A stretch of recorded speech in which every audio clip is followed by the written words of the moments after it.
Bu lasyon sayesinde üz yuma geline son vereceksiniz. Bunun için bize bir adet xiyar lazımdır. Xiyarı süzgeçten keçiririk. Süzgeç vasitəsilə xiyar suyunu əldə edirik.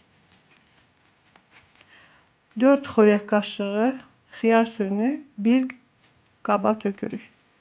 Və üzərinə eyni nisbətdə 4 xörək qaşığı süd əlavə edirik.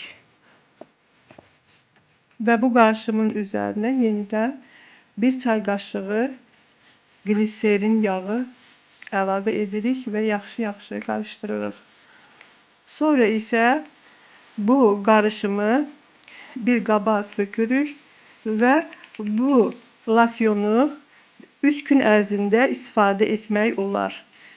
Və bu lasyon sayəsində artıq siz makiyajınızı rahatlıkla təmizləyə biləcəksiniz.